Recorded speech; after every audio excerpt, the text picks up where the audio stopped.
Everyone, welcome to study extraordinary. हमारी all the best for board 2021 series में आज हम आपको क्लास 10th के ज्योग्राफी के मैन्युफैक्चरिंग इंडस्ट्रीज चैप्टर को डिस्कस करेंगे। इस चैप्टर के ऊपर हमारे 3 वीडियो पहले आ चुके हैं, जिसमें हमने what is manufacturing, importance of manufacturing, importance of industry in our national economy, industrial location, classification of industries, agro-based industries and iron and steel industries। ये सारी चीजें हम डिस्कस कर चुके हैं, और अगर आपने अभी हमारे पहले वीडियो नहीं देखे हैं तो उनको जरूर देखिएगा। उसका लिंक आपको डिस्क्रिप्शन बॉक्स और आई बटन में मिल जाएगा। और अब हम उससे आगे आज इस चैप्टर में डिस्कस करेंगे, जिससे कि ये चैप्टर आपको अच्छी तरीके से समझ में आ सके। इसके अलावा हमारे आने वाले वीडियोस में भी हम आपको बोर्ड्स में कैसे आप प्रिपरेशन करें, जो टाइम अब बचा है उसके अकॉर्डिंग आप कैसे प्रिपरेशन करते हैं, उसके टिप्स के ऊपर भी हमारे वीडियोस आएंगे, तो आप हमारे साथ बने रहिएगा। तो आयरन एंड स्टील इंडस्ट्री के बाद में आते हैं एक इम्पॉर्टेंट इंडस्ट्री, एल्यूमिनियम स्मेल्टिंग। ये एक मेटलर्जिकल इंडस्ट्री है इंडिया में, और ये सेकंड मोस्ट इम्पॉर्टेंट इंडस्ट्री है। ये इम्पॉर्टेंट क्यों है? क्योंकि ये लाइट होती है वेट में, रेजिस्टेंट टू कॉरोजन, टूटती नहीं है, गुड कंडक्टर ऑफ हीट है, मेलेबल है, and becomes strong when it is mixed with other metals. Other metals के साथ जब हम दूसरे मेटल्स में इसे मिक्स करते हैं तो ये हार्ड हो जाती है। तो इसका किस कामों में यूज होता है? ये दोनों चीजें बहुत इंपॉर्टेंट हैं कि एल्यूमिनियम स्मेल्टिंग में क्या गुड क्वालिटीज हैं। इस इंडस्ट्री, ये इंडस्ट्री क्यों इंपॉर्टेंट है? क्योंकि ये लाइट है, रेजिस्टेंस टू कॉरोजन है, गुड कंडक्टर ऑफ हीट है, malleable and becomes strong when it is mixed with other metals. तो हम इससे क्या चीजें बनाते हैं? It is used to manufacture aircraft, utensils and wires. It has gained popularity as a substitute of steel. Steel के substitute के रूप में इसकी पॉपुलैरिटी बहुत ज्यादा हो गई है, और इसे हम एयरक्राफ्ट और बर्तन और वायर्स बनाने में यूज करते हैं। वायर्स में क्यों? क्योंकि ये गुड कंडक्टर ऑफ हीट है। यूटेंसिल्स में इसलिए क्योंकि ये लाइट है और टूटता भी नहीं है, और हार्ड भी हो जाता है दूसरे मेटल में मिलके, और इसीलिए हम इसे एयरक्राफ्ट के लिए भी यूज करते हैं। बहुत सी इंडस्ट्री में इसका यूज जो है, जो जहाँ पे स्टील यूज कर सकते थे, कॉपर कर सकते थे, जिंक कर सकते थे, लेड कर सकते थे, उसकी जगह पे इसका यूज करने लगे हैं। इसके फायदे देखते हुए इसका बहुत सी इंडस्ट्रीज में सब्स्टिट्यूट स्टील, कॉपर, जिंक और लेड की जगह पे इसको यूज करने लगे हैं। अब कहाँ पर इसके प्लांट्स हैं कंट्री में? इंडिया में इसके प्लांट्स कहाँ पर हैं? ओडिशा, वेस्ट बंगाल, केरला, उत्तर प्रदेश, छत्तीसगढ़, महाराष्ट्र और तमिलनाडु। हम आपको बार बार बता रहे हैं कि जो हमने इसमें हाईलाइट कर रखा है, आपको दिखाई दे रहा है स्क्रीन पे, उसको आप अगर बुक साथ में लेके बैठेंगे तो उसको आप भी हाईलाइट कर सकते हैं, या कॉपी पेन लेंगे तो मेन पॉइंट्स नोट करते चलेंगे हमारे साथ, तो आपको रिवीजन करने में बहुत इजी होगा और मेन पॉइंट्स आपको जल्दी से याद हो जाएंगे। तो इस तरीके से कहाँ पर ये इंडस्ट्री है, आपको ये लर्न करना है। एक शॉर्ट नोट भी लिखने के लिए इस पे आ सकता है, इस इंडस्ट्री पे, तो उसमें आपको यही सब पॉइंट देने हैं। इम्पोर्टेंस क्या है इस इंडस्ट्री की, वो हमने जो पहले बताया वो है कि किसको बनाने में इसका यूज होता है, वो बता दिया है, aircraft, utensils and wires.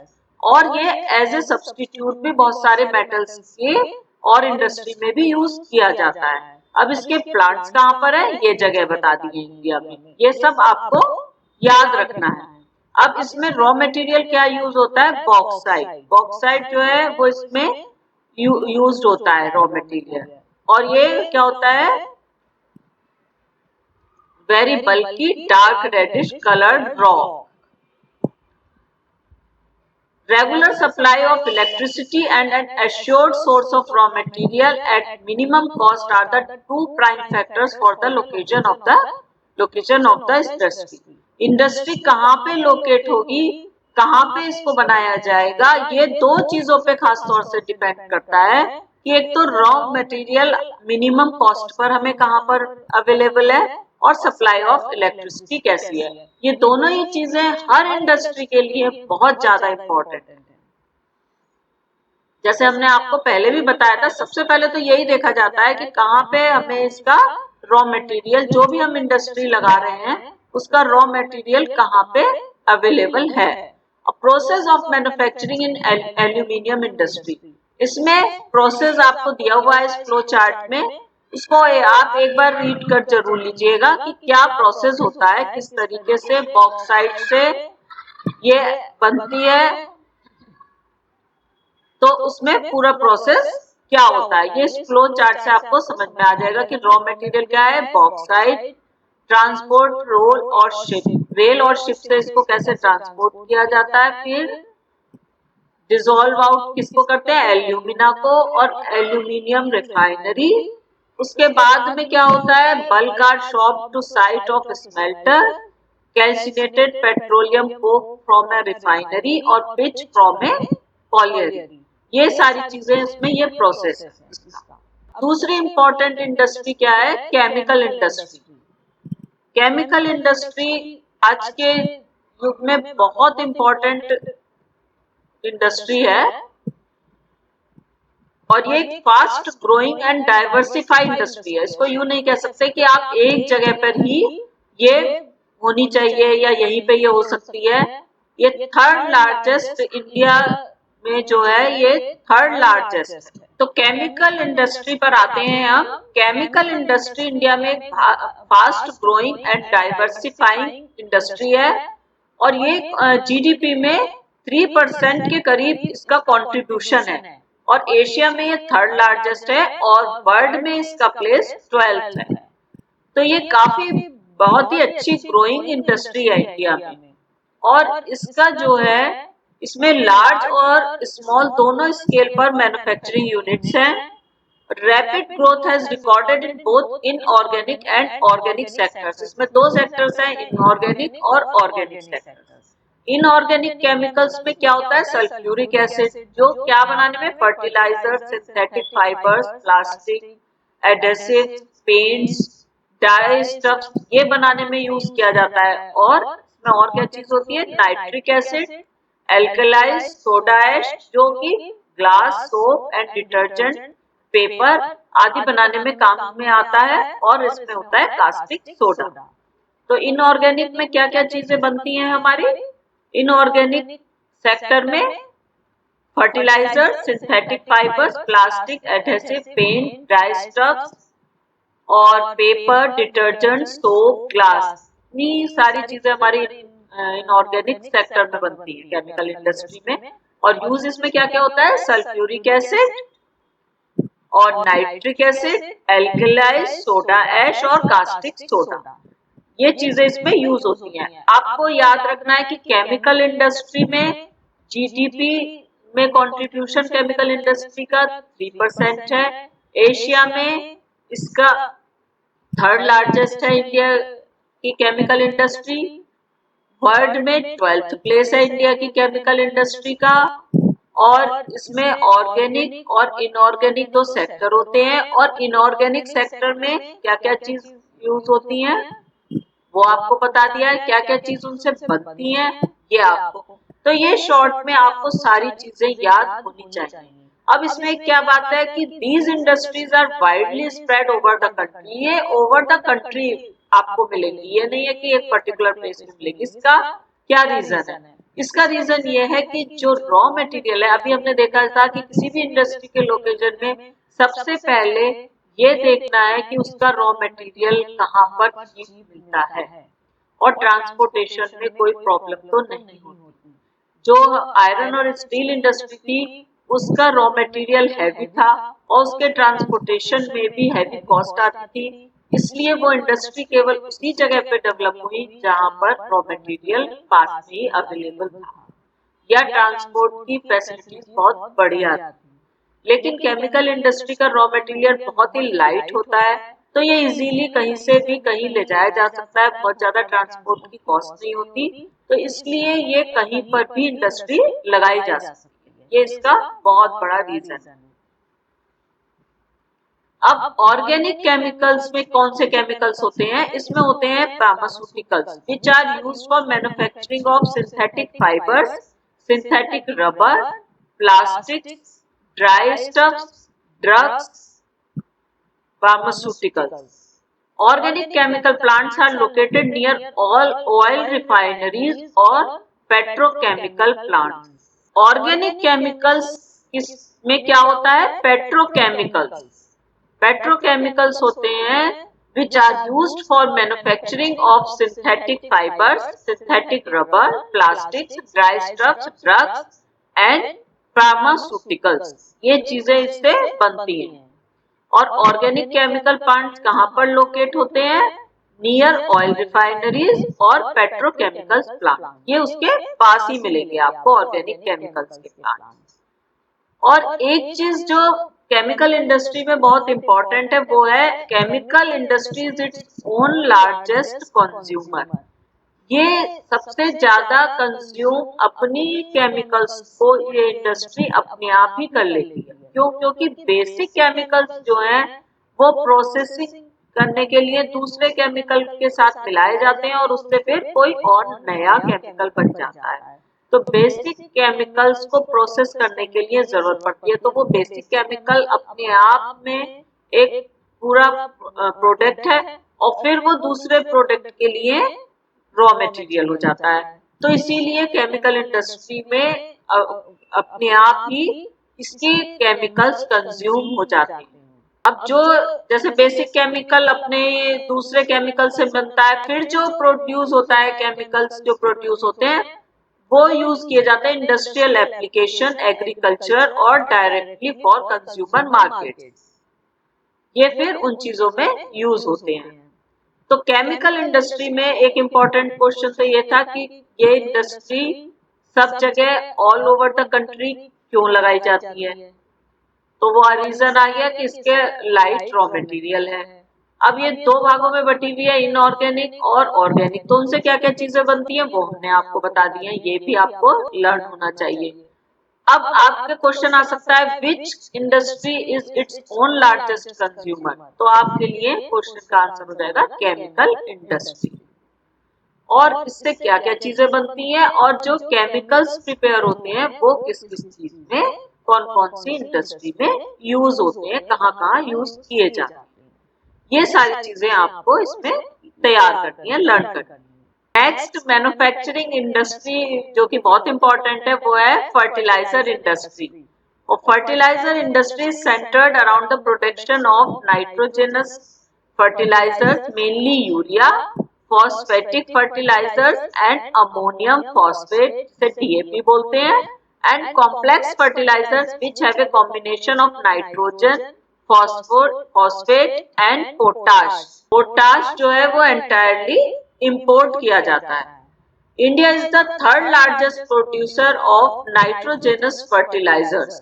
There are 57 fertilizer units manufacturing nitrogenous and complex nitrogenous fertilizers. 57 units हैं इसके, 29 for urea, 9 for producing ammonium sulphate as a byproduct and 68 other small units produce single super phosphate. ये इतने सारे units हैं India में इसके।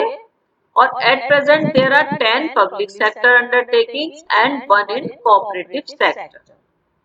10 तो public sector में है और एक कोऑपरेटिव सेक्टर है, वो कहाँ पर है? हजीरा इन गुजरात। ये याद रखने की बात है कि कौन सा कोऑपरेटिव सेक्टर है और वो कहाँ है, किस इंडस्ट्री में है। तो ये कोऑपरेटिव सेक्टर में कौन सी है? फर्टिलाइजर इंडस्ट्री, और वो कहाँ पर है? हजीरा इन गुजरात। इसका नेम क्या है? The fertilizer corporation of India. The fertilizer corporation of India. अब इसमें जो ग्रीन रिवॉल्यूशन इंडिया में हुआ था एग्रीकल्चर के लिए, तो ग्रीन रिवॉल्यूशन के बाद में ये और भी बहुत से पार्ट्स में इंडिया के फर्टिलाइजर इंडस्ट्री डेवलप हो गई है, जिसमें गुजरात, तमिलनाडु, उत्तर प्रदेश, पंजाब एंड केरला जो है वो half of the fertilizer production में कंट्रीब्यूट करता है। कौन से हैं? गुजरात, तमिलनाडु, उत्तर प्रदेश, पंजाब एंड केरला। और दूसरे भी प्रोड्यूसर्स हैं, दूसरे स्टेट भी, जिसमें आंध्र प्रदेश, ओडिशा, राजस्थान, बिहार, महाराष्ट्र, असम, वेस्ट बंगाल, गोवा, दिल्ली, मध्य प्रदेश और कर्नाटका। लेकिन आपको मेन याद रखने हैं, क्योंकि आपको 4-5 बिल्कुल जो मेन है वो याद जरूर होने चाहिए। तो आप पहले वालों को अच्छी तरह याद करेंगे और ये भी बताएंगे कि half of the fertilizer production in 5 state में होता है। अब जो नेक्स्ट इंपॉर्टेंट इंडस्ट्री है वो है सीमेंट इंडस्ट्री। ये तो सबको पता ही है कि सीमेंट का यूज क्या किया जाता है, कंस्ट्रक्शन एक्टिविटी में किया जाता है। कोई भी हाउस बनाने के लिए, फैक्ट्री बनाने के लिए, ब्रिज बनाने के लिए, रोड, एयरपोर्ट, डैम, कोई भी चीज बनाने के लिए सीमेंट का यूज किया जाता है। सीमेंट तो जरूरी होता ही है। तो लेकिन एक बात है कि ये इंडस्ट्री जो है इसके रॉ मटेरियल बहुत बल्की और हैवी होता है, जैसे कि limestone, silica, alumina and gypsum. तो इसके लिए क्या है कि जहाँ पे ये इंडस्ट्री होती है वहाँ कोल और इलेक्ट्रिक पावर के साथ साथ रेल ट्रांसपोर्टेशन भी बहुत अच्छा होना चाहिए। और इसके लिए ये इंडस्ट्री कहाँ पे ज्यादा लोकेट होती है? तो ये है the industry has strategically locate plants in Gujarat. Gujarat में ये ज्यादातर लोकेट की जाती है क्योंकि वहाँ पे गल्फ कंट्रीज का मार्केट पास में है। वहाँ गल्फ कंट्रीज को आसानी से गल्फ कंट्रीज का मार्केट एक्सेस किया जा सकता है, तो इसलिए इसके प्लांट्स गुजरात में ज्यादातर लोकेट होते हैं। First cement plant was set up in Chennai in 1904। ये इम्पोर्टेंट पॉइंट है, इसको जरूर आप याद कर लीजिएगा। और इसके बाद इंडिपेंडेंस के बाद ये इंडस्ट्री जो है वो एक्सपेंड हो गई है एकदम से। कि control of price and distribution since 1989 and other policy reforms led the cement industry to make a rapid stride. बहुत ज्यादा जैसे लंबी छलांग लगा के बहुत इम्प्रूवमेंट करते, बहुत दूर आ जाते हैं, उस तरीके से ये कैपेसिटी, प्रोसेस, टेक्नोलॉजी और प्रोडक्शन में सब में ये इंडस्ट्री एकदम से बहुत आगे बढ़ गई। सीमेंट इंडस्ट्री के 128 लार्ज प्लांट्स और 332 मिनी प्लांट्स हैं कंट्री में, और डिफरेंट टाइप्स की वैरायटी का सीमेंट यहाँ पे इंडिया में बनाया जाता है। इसकी क्वालिटी में जो है इम्प्रूवमेंट है पहले से, इसलिए इसका रेडिली मार्केट क्या है, east Asia, middle east, Africa और साउथ एशिया है। हमारे कंट्री की बहुत डिमांड है सीमेंट की बाहर के कंट्रीज में। तो इस इंडस्ट्री में this industry is doing very well in terms of production as well as export. Production के साथ साथ एक्सपोर्ट भी कर रही है ये इंडस्ट्री। तो आज आपने इस वीडियो में aluminium smelting, chemical industry, fertilizer industry और सीमेंट इंडस्ट्री, इन सारी इंडस्ट्रीज के बारे में समझा है डिटेल में। और मैप वर्क जो दिया हुआ है आपकी बुक में, आप उसको भी जरूर प्रिपेयर करिएगा। और क्वेश्चंस जो बीच बीच में हम आपको बताते रहे हैं, जो इम्पोर्टेंट क्वेश्चंस पहले बोर्ड्स के एग्जाम्स में आ चुके हैं, उनको भी आप ध्यान में जरूर रखिएगा। और इसके बाद हम नेक्स्ट वीडियो में अब इस चैप्टर को कंप्लीट करेंगे, जो हमारे ऑटोमोबाइल्स इंडस्ट्री और जो पॉल्यूशन से रिलेटेड पॉइंट्स हैं वो हम नेक्स्ट वीडियो में डिस्कस करेंगे। तो अगर आपको मेरा ये वीडियो पसंद आया हो, आपके लिए हेल्पफुल लगा हो आपको, तो आप इसे अपने फ्रेंड्स और क्लासमेट्स को शेयर करिएगा, हमारे इस वीडियो को लाइक करिएगा और स्टडी एक्स्ट्राऑर्डिनरी चैनल को सब्सक्राइब करिएगा। Bye.